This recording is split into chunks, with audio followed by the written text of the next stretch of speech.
It was supposed to be her happiest day, her 23rd birthday. The candles were lit, the cake was decorated, and her family gathered around her with love in their eyes. But by the next morning, the candles had burned out, and so had her light. What should have been a celebration of life became the night that took everything from her. This is the story of a young woman who trusted the wrong person, and that person was family. If you've ever trusted someone who ended up breaking you, take a deep breath. This story isn't just about tragedy. It's about the danger of silence and why we must never ignore the signs. Because sometimes the monster isn't hiding under the bed. Sometimes it's sitting right across the dinner table. This is a story that will stay with you long after you finish watching. It's a story about trust, betrayal, family secrets, and the courage it takes to speak the truth when everyone around you wants silence. So settle in, because what you're about to hear needs to be heard. And if you know someone who needs to hear this too, share it with them, because awareness saves lives. Her name was Emma. Emma Claire Thompson. 23 years old, with dreams bigger than the small town she grew up in. But to understand what happened on that birthday night, you need to understand who Emma was, where she came from, and why family meant everything to her. Emma was born in a town called Riverside, population barely 5,000. The kind of place where everyone knows everyone, where Friday night football games are the biggest event of the week, and where family roots run deep, sometimes too deep. Her mother, Patricia, raised Emma mostly on her own. Emma's father left when she was just 4 years old, packed his bags one Tuesday morning and never looked back. Patricia never talked about him much, and Emma learned early not to ask. So it was just the two of them for a long time, living in a small house on Maple Street, making the best of what they had. Patricia worked as a nurse at the local hospital, pulling double shifts to keep food on the table and clothes on Emma's back. Money was always tight, holidays were modest, but Patricia made sure Emma never felt like she was missing out. She'd save up all year just to make Christmas special, just to see that smile on her daughter's face. And Emma, she adored her mother. She saw how hard Patricia worked, how much she sacrificed, and it made Emma want to be better, do better, make her mother proud. But here's the thing about growing up without a father, at least for Emma. She craved that male presence in her life, someone stable, someone who could teach her things her mother couldn't, someone who made her feel protected. And that's where her uncle came in, David Mitchell, Patricia's older brother, 12 years older than her, to be exact. David had always been the golden child in their family, the one who did everything right, got good grades, stayed out of trouble, built a respectable life. He worked as a manager at the local manufacturing plant, had been there for 20 years, and everyone in town knew him. People would stop him at the grocery store just to chat, to ask his opinion on town matters, to tell him what a good man he was. And for most of Emma's life, she believed that too. David started showing up more after Emma's father left. At first it was just helping Patricia with things around the house, fixing the leaky faucet, mowing the lawn, changing the oil in her car. But then he started coming to Emma's school events, her dance recitals when she was 7, her middle school science fair, her high school graduation. He was there, camera in hand, smiling proudly like any father would. Patricia was grateful. She'd tell her friends how lucky she was to have a brother like David, someone who stepped up when her daughter needed a father figure. And Emma? She loved him. She called him Uncle Dave, but in her heart, he was more than that. He was the dad she never had. When Emma turned 10, David started a tradition. Every birthday he'd take her out for ice cream, just the two of them, and they'd talk about her dreams, her goals, what she wanted to be when she grew up. At 10, she wanted to be a veterinarian. At 13, a teacher. At 16, a business owner. And David listened to every word, encouraged every dream, told her she could do anything she set her mind to. Looking back now, knowing what we know, Those moments feel different. Were they genuine? Or was he building trust, creating a bond that he'd later exploit? It's a question that haunts Emma to this day. But back then, it felt real. It felt like love. It felt like family. Emma's teenage years were typical, at least on the surface. She had friends, got decent grades, worked part-time at the local diner to help her mom with bills. She wasn't the most popular girl in school, but she wasn't invisible either. She was kind, the type of person who'd sit with the lonely kid at lunch, who'd help classmates with homework, who genuinely cared about people. Her best friend growing up was a girl named Jessica, and they were inseparable from 5th grade all the way through high school. They'd spend hours talking about boys, about their future, about getting out of Riverside one day and seeing the world. Jessica's family was different from Emma's. 2 parents, a nice house, family vacations every summer. But Jessica never made Emma feel less than. She'd invite Emma on trips, her parents would pay for everything, and Emma's pride would sting a little, but her mother would tell her to accept the kindness, to enjoy the experience. And she did. David was always around during those years too.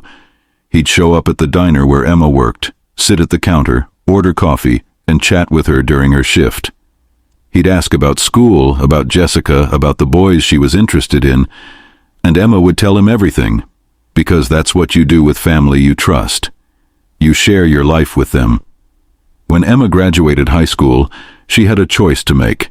She'd been accepted to a state university 3 hours away, but the cost was overwhelming.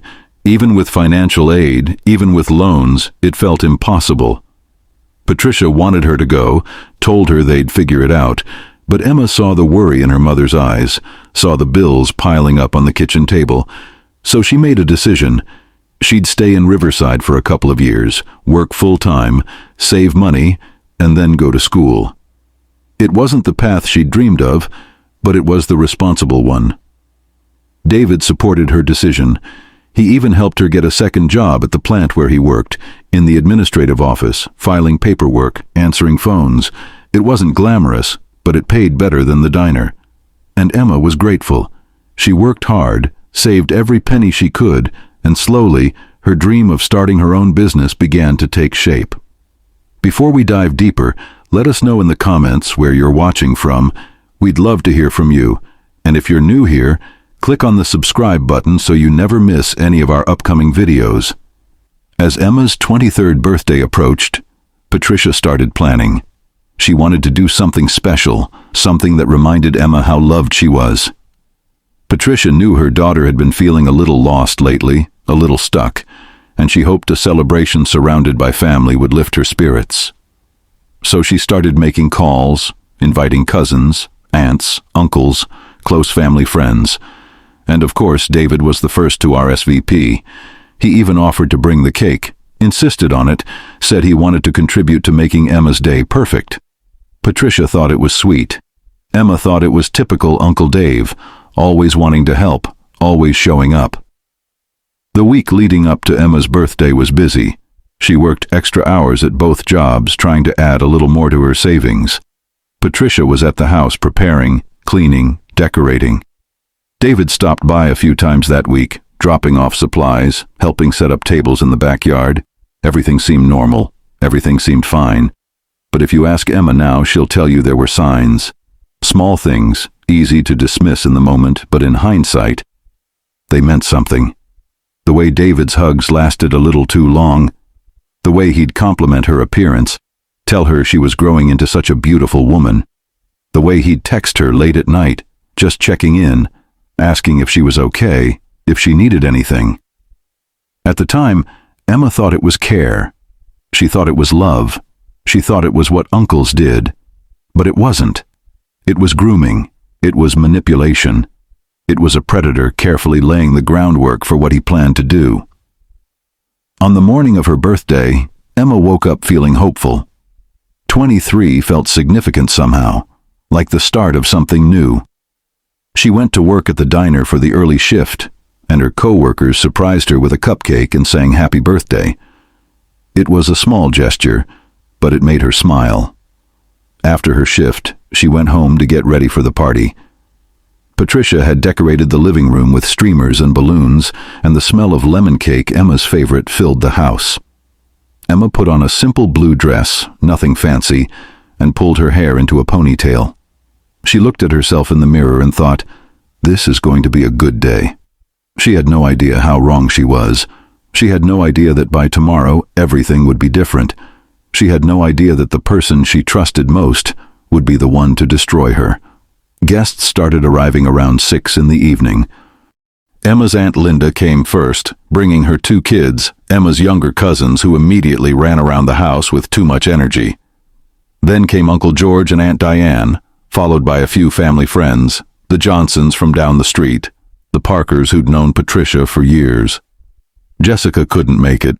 She was out of state and had sent a gift in the mail, a journal with an inscription that read, "For all the dreams you're going to make real." Emma had cried a little when she read it. David arrived right on time, 7 o'clock, carrying a beautiful cake decorated with fresh flowers and the words, "Happy Birthday, Emma," written in elegant script. He set it on the kitchen counter and hugged Emma tightly, told her she looked beautiful, told her he was so proud of her. Emma hugged him back, thanked him for the cake, for always being there. Patricia watched from across the room, smiling, grateful that her brother had been such a constant in her daughter's life. If only she'd known, if only any of them had known. The party was everything Patricia hoped it would be. There was music playing, classic hits from the 80s and 90s that everyone knew the words to. People were laughing, sharing stories, passing around plates of food. Emma's Aunt Linda told embarrassing childhood stories, and Emma groaned but laughed along. Uncle George made a toast, raised his glass and said, "To Emma, the hardest working young woman I know, may this year bring you everything you've been working for." Everyone clinked their glasses, and Emma felt a warmth in her chest, a sense of belonging. This was her family. These were her people. She was safe here, or so she thought. David stayed close to Emma throughout the evening. He'd refill her drink before she even asked, made sure she had enough food on her plate, stood beside her during photos. At one point, he put his arm around her shoulder for a picture, and Emma leaned into him, smiling for the camera. That photo would later be used in court, evidence of how comfortable she felt with him, how much she trusted him, how normal everything seemed. Because that's how predators operate. They don't look dangerous. They look safe. As the night went on, people started to leave. Emma's younger cousins were getting tired. Aunt Linda packed them up and headed home. Uncle George and Aunt Diane left around 9:30, hugging Emma on their way out, telling her to enjoy being 23. The Johnsons and the Parkers left shortly after. By 10 o'clock, it was just Emma, Patricia, and David. Patricia was exhausted. She'd been on her feet all day, cooking, hosting, making sure everyone had a good time. She looked at Emma and said, "Baby, I'm going to head to bed. I can barely keep my eyes open." Emma smiled and said, "Go, Mom. You did amazing today. Thank you for everything." Patricia kissed her daughter on the forehead, hugged David, and told him not to stay too late. "I won't," he said. "I'll just help Emma clean up a bit and then head home." Patricia smiled, grateful as always, and went upstairs. The house grew quiet. It was just Emma and David now, alone, surrounded by the remnants of a celebration that was supposed to be joyful. They started cleaning up in silence at first, stacking plates, wrapping up leftover food, throwing away paper napkins. Emma was tired, but in a good way, the kind of tired that comes after a happy day. She started talking about her plans, about the cafe she wanted to open, about how close she was to having enough saved up. David listened, nodded, but he seemed distracted. "You've really grown up, Emma," he said suddenly, his tone different, heavier. Emma laughed it off. "I mean, I am 23 now." David stepped closer. "No, I mean, you've become a beautiful woman, inside and out." Emma felt something shift in the air. It was subtle, but it was there. A discomfort she couldn't quite name. "Thanks, Uncle Dave," she said, trying to keep things light, trying to brush off the weirdness she was starting to feel, but David didn't step back. He stayed close, too close. "You know I've always cared about you, right?" he said. "More than anyone." Emma's stomach tightened. "Yeah, of course, your family." "It's more than that," he said, and his hand reached out, touched her arm. Emma froze. Every instinct in her body screamed that something was wrong, but her mind couldn't catch up. This was Uncle Dave, the man who'd been there her whole life, the man she trusted. This couldn't be what it felt like. This couldn't be happening. "Uncle Dave, I think I'm just going to finish up tomorrow," she said, her voice shaking slightly. "I'm really tired." But he didn't move. "Emma, I just want you to know, I've always felt a connection with you. Something special." Emma's heart was pounding now. She took a step back. "I think you should go." For a moment, David just stared at her. And then, something in his expression changed. The warmth she'd always seen, the kindness, it was gone. What replaced it was something cold, something entitled. "Don't be like that," he said, "after everything I've done for you." Emma's hands were trembling. "Please just leave." But he didn't, and what happened next would change Emma's life forever. Emma's mind was racing, trying to make sense of what was happening. This was her uncle, the man who took her for ice cream on her birthdays, the man who helped her mom fix things around the house, the man she called when she needed advice. How could this be real? How could this be happening? David stepped even closer, and Emma backed up until she hit the kitchen counter. There was nowhere else to go. "You're overreacting," he said, his voice calm, almost patronizing. "I'm not trying to hurt you, Emma. I'm just being honest about how I feel." Emma's throat felt tight.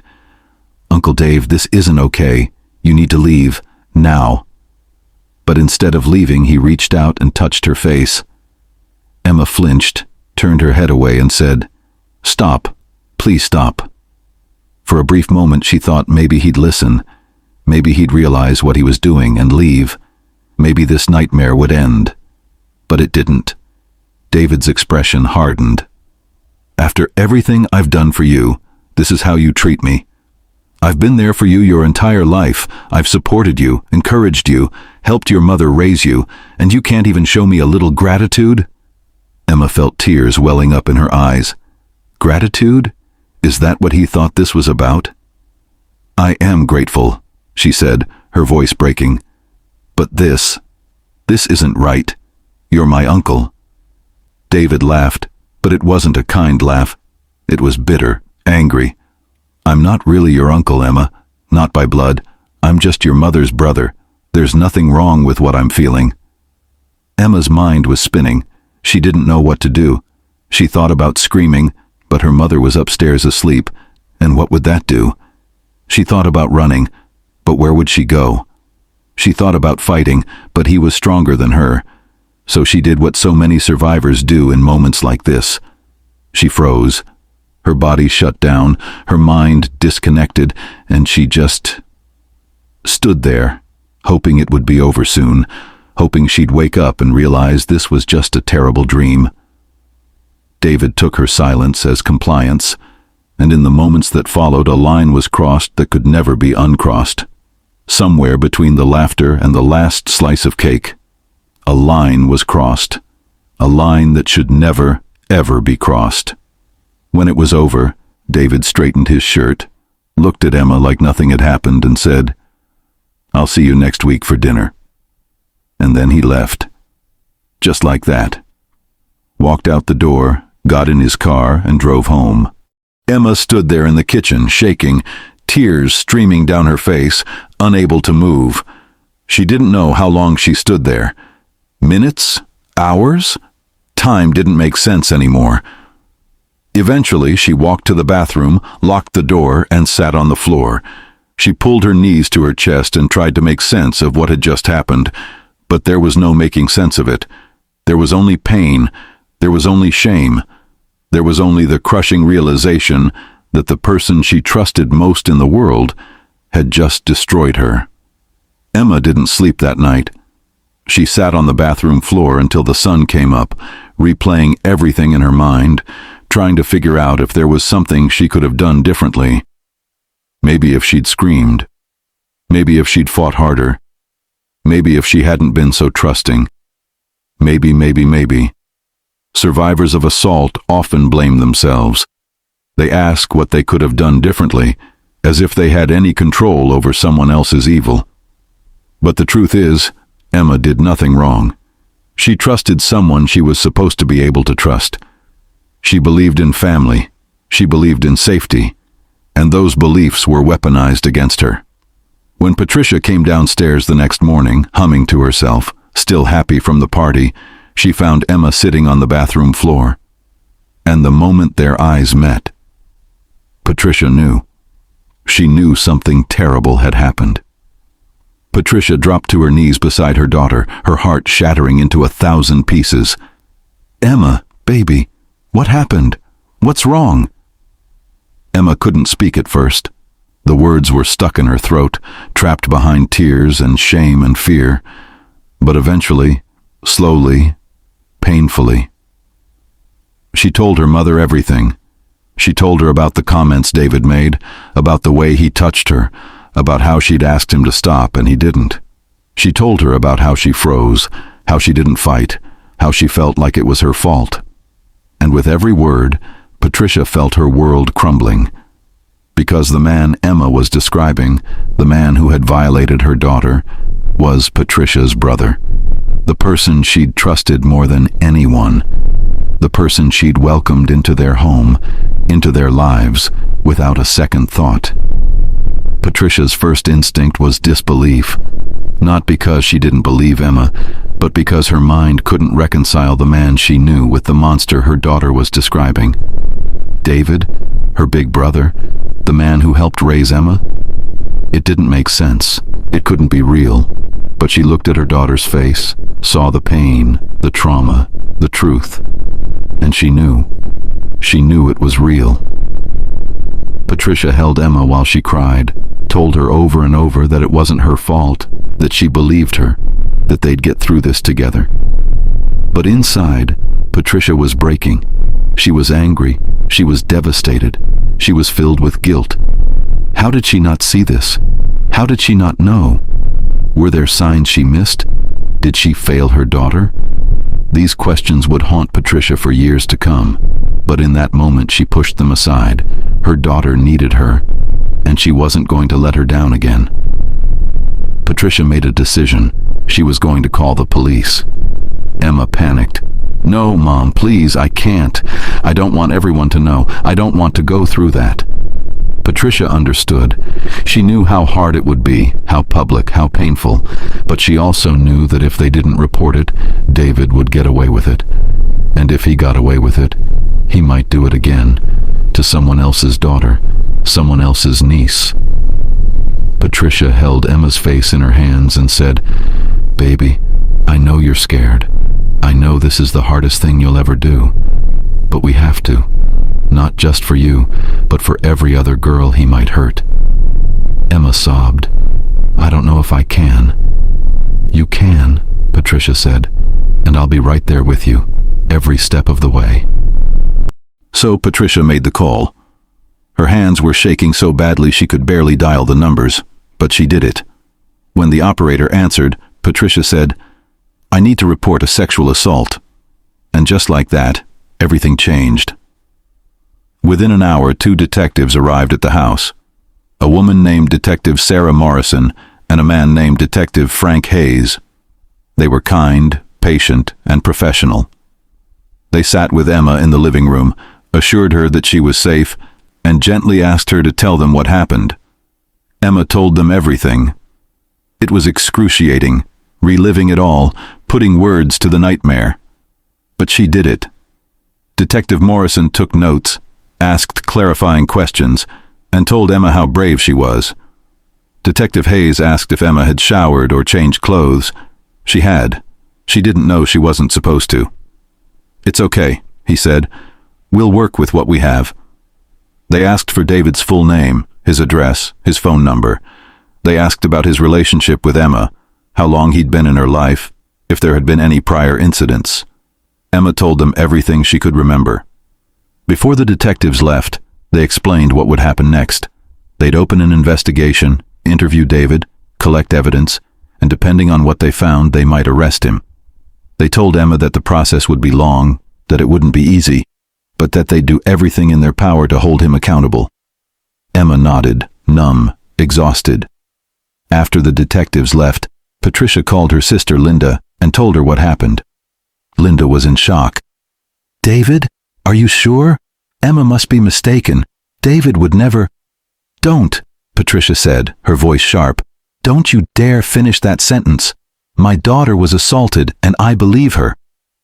There was silence on the other end of the line, and then Linda said, "I'm sorry. I can't believe it." "Believe it," Patricia said, and then she hung up. That conversation set the tone for what was to come. The family was about to be torn apart. Word spread quickly. In a small town like Riverside, secrets don't stay secret for long. Within days, everyone knew. The girl who worked at the diner accused her uncle of assault. People whispered in grocery store aisles, at the post office, at church. Some people believed Emma, others didn't, and the ones who didn't were loud about it. Emma couldn't leave the house without feeling eyes on her. She'd walk into the diner for her shift and conversations would stop. People would stare, whisper, judge. One regular customer, an older man named Mr. Peters, looked at Emma and said, "Shame on you for trying to ruin that man's life." Emma quit the diner that day. She couldn't take it anymore. Her job at the plant was worse. David still worked there, and though HR had been notified and an internal investigation was underway, he was still showing up every day, acting like nothing happened. Emma couldn't do it. She couldn't walk those halls, knowing he was there, knowing people were taking his side. So she quit that job too. Now she had no income, no savings plan, no way to move forward. Her dream of opening a cafe felt like a cruel joke. Patricia wasn't faring much better. Her family, the people she'd loved and trusted her whole life, were divided. Some stood by her and Emma. Her sister Linda eventually came around, apologized for her initial reaction, and became one of Emma's fiercest supporters. But others, like Uncle George, refused to believe it. "David's a good man," George said. "He's been a pillar of this community for decades. I think Emma's confused, maybe misunderstood something." Patricia stopped speaking to George after that. Diane, George's wife, tried to play peacemaker, but Patricia wasn't interested. "You're either with my daughter or you're against her," Patricia said. "There's no middle ground here." The family that used to gather for holidays, for birthdays, for Sunday dinners, was fractured, and the cracks would never fully heal. Meanwhile, the investigation was moving forward. Detective Morrison and Detective Hayes were thorough. They interviewed Emma multiple times, each session more draining than the last.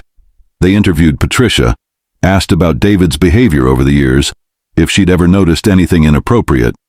Patricia racked her brain, replayed decades of memories, and realized there were moments, small things she'd dismissed at the time. The way David always insisted on being the one to tuck Emma in when she was little. The way he'd comment on Emma's appearance, call her his special girl. At the time, it seemed harmless. Now, it felt like evidence. The detectives also interviewed people at the plant, co-workers who'd worked with David for years. Most of them defended him. "David's a great guy," one co-worker said. "Always professional, always kind. I don't believe he'd do something like this."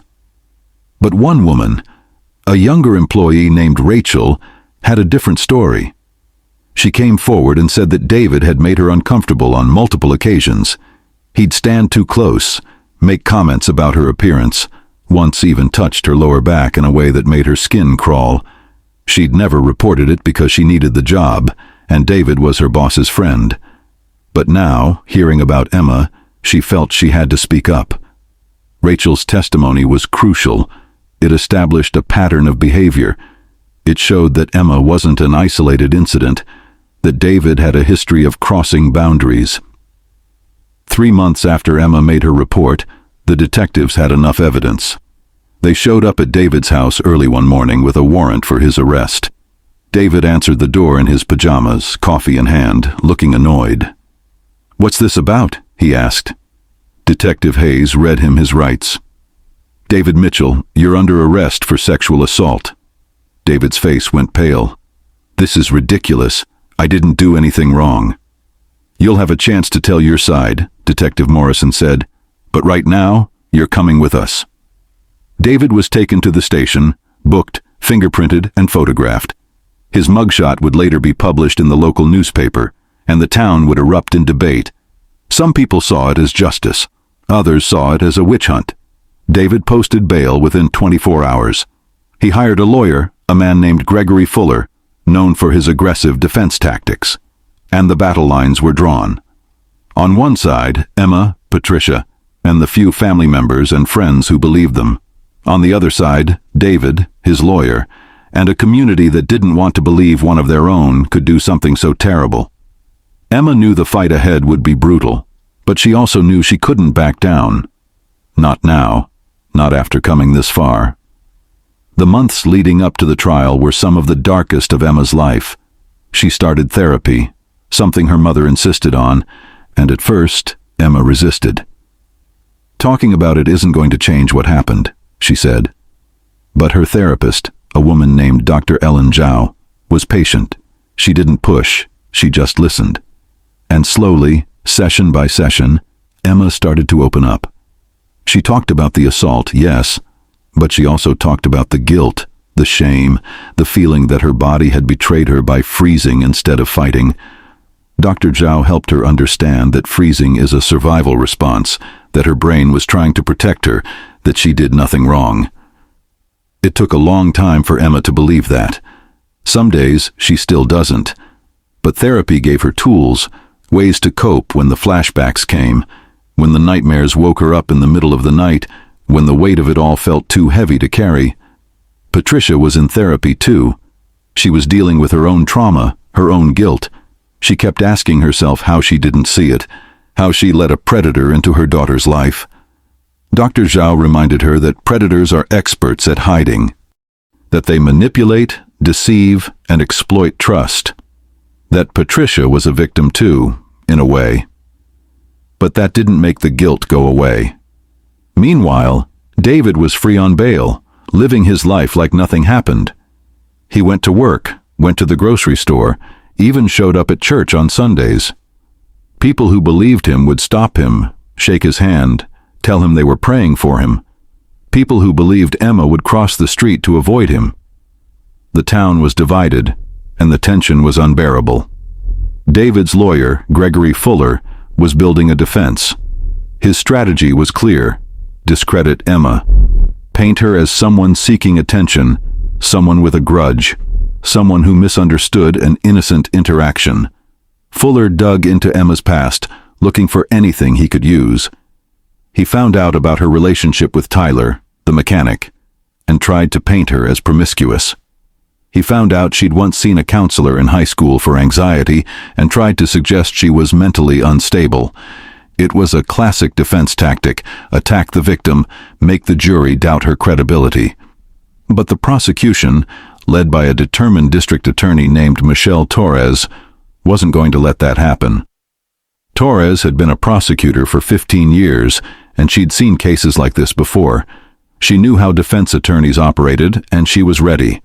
Torres built her case carefully. She had Emma's testimony, Patricia's testimony, Rachel's testimony from the plant.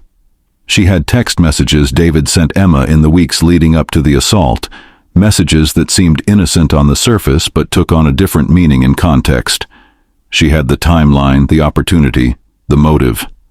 The trial date was set. April 15th. 6 months after the assault. 6 months of waiting, of worrying, of wondering if justice would be served. Emma was terrified. She'd have to sit in that courtroom, face David, and tell her story in front of strangers. She'd have to be cross-examined by Fuller, who would try to tear her apart. She'd have to relive the worst night of her life over and over again. But she was ready, because she wasn't just doing this for herself anymore. She was doing it for Rachel, for every other woman David might have hurt, for every other girl who might stay silent because she saw how hard it was for Emma. The day before the trial, Patricia sat with Emma in the kitchen, holding her hands. "I'm so proud of you," she said. "You're the strongest person I know." Emma didn't feel strong. She felt broken. But she nodded anyway, because she knew her mother needed to believe it. "We're going to get through this," Patricia said. "No matter what happens, we're going to get through this." And Emma wanted to believe her. She really did. The courthouse was packed the morning of the trial. Reporters, curious townspeople, family members on both sides.